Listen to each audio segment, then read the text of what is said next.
Good night, Sheena. And good night, Australia. Here's Sheena with the number one record of last week, 9 to 5. I remember this song. This sounds like Sheena Easton. You know, you forget how attractive she was. She was very attractive.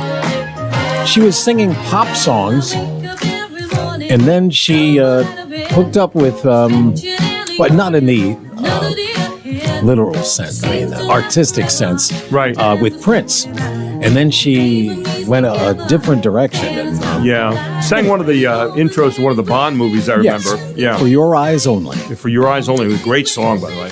Anyway, Sheena East, another remembrance 9 there. 9 to 5. Yeah, 9 to 5. Anyway, so here's a question at 8:35 here on the Gary Sutton Show on WOYK. And by the way, text our show, 833-478-4729. Even if you just want to get a Capital Region golf card or be considered for that today, we'd love to hear from you this morning.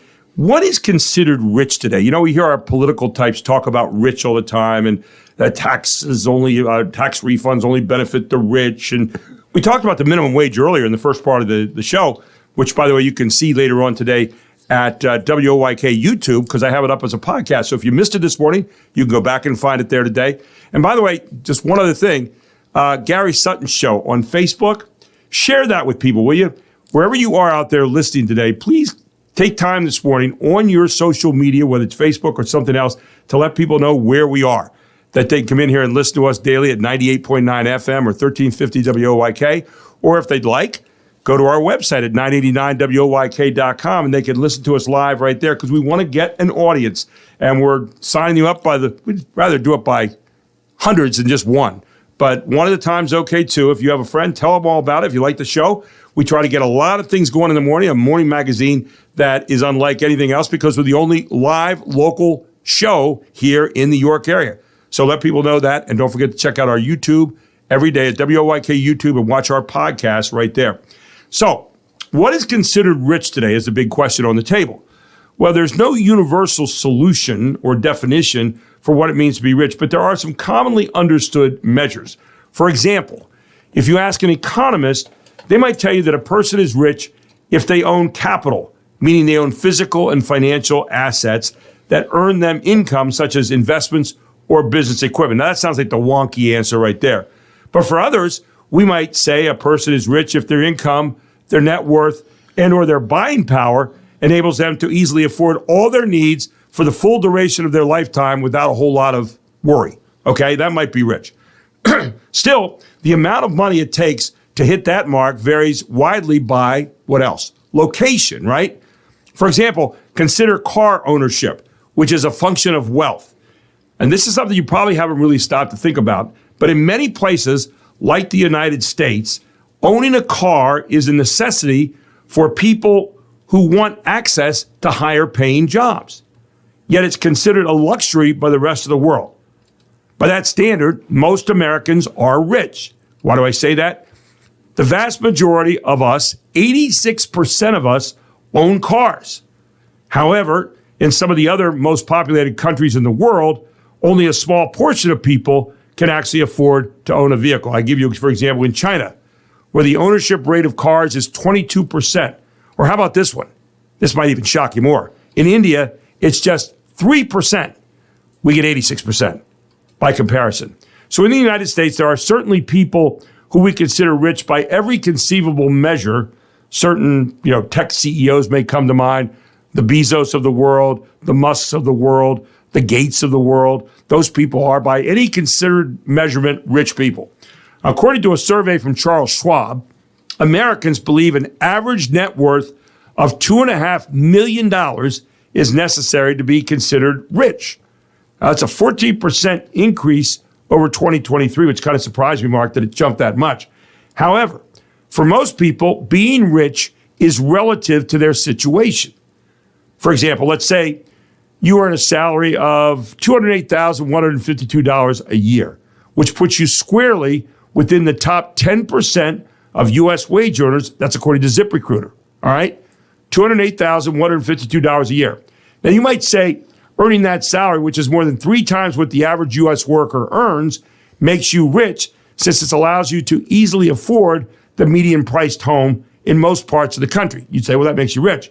But that salary, by the way, is not still enough to afford the median-priced home in Massachusetts, one of Mark's old states, Hawaii, or California, according to Realtor.com. Plus, even if you earn around $200,000 per year, there's other factors such as your debt, your job security, your family size, and your medical expenses can determine if you're truly financially stable, not to mention whether or not you're happy. So, Mark, I guess we could say here in the York area, for example, you say I make $200,000 a year, you're doing pretty well. Probably with the, what's on the housing market and all that, you could do a pretty good job. You're not going to worry about a whole lot.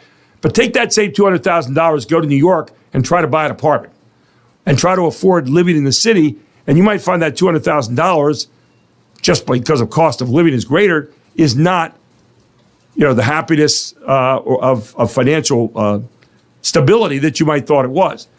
So speaking of happiness, the amount of money it takes to make us happy varies too. But it's an easier goal to obtain than being rich. You'd all agree with that, right? According to a study from the University of Pennsylvania, happiness increases for most people as their income increases, but it plateaus once they reach $100,000 per year. For some reason, when we get to $100,000, we kind of think that that's enough, don't we, Mark? For $100,000 a year? Yes. So that's roughly $2,000 a week? Yeah. So you'd say, well, $100,000, it seems to be kind of the demarcation mark there. Most people say, well, if you're making $100,000 a year, you're doing okay in this area. Again, it might change depending on where you live in what part of the country. Right. There's no one road that leads to wealth, though. But there are basic principles you can follow to make an easier path. And here are some of the things you can do to kickstart your journey toward wealth. I was reading about this morning. Number one, prioritize estate planning.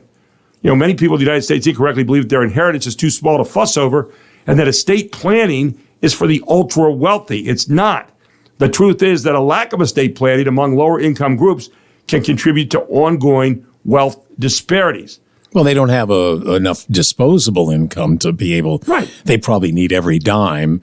Where how do you save for the future? So, if you believe you have any inheritance at all, talk to a certified financial planner to see how you can avoid unnecessary delays and taxes that will reduce what's transferred to you. Okay, that's what you can do. All right. Number two, consider relocating. If you want to easily afford all of your needs, it may require a bigger lifestyle. So you may want to consider moving to a location where the cost of living is lower than where you currently reside, but where you can still maintain or even increase your income. Well, but if you go there, because they know that people are coming there because it's lower cost, isn't the chance that they're going to find a better paying job a little bit lower as well, maybe? Yeah. Maybe, you know what I mean? Maybe that's the case. But I think one of the things that we want to do also is focus on lifetime income growth. And that's another thing that you look at. Financial experts often advise people to tighten their budgets in order to improve their finances, but that's not the only way to make improvements. In fact, budgeting can only get you so far if your income's limited. By contrast, you can often make a much bigger impact if you proactively look for ways to increase your income on a regular and ongoing basis, like Mark and I have been doing for the last 11 weeks. Okay? Yeah, you can do that. Avoid high-interest debt. Man, is that a killer? Man, we've all been through that, I think, or if we haven't, lucky you. But the average credit card APR hovers around 23%, where you can expect to earn roughly 7% to 10% from long-term stock market investments. So, if you're paying off that credit card and it seems like you're never paying it off, you're not. Okay? And the final thing here this morning is earn passive income. Returns on stock investments, interest on bank deposits, rental income. Those are some of the ways you can earn some passive income. And the biggest thing is start right now. The sooner you pay off debt, start investing your money, the more time your money has to grow and multiply. And if you're later in life right now, maybe that's not working out too well. We're going to check in with a guy that knows a little something about the markets here in just a moment. He is Ryan Fox, and he's going to talk to us right after this on the Gary Sutton Show on WOYK.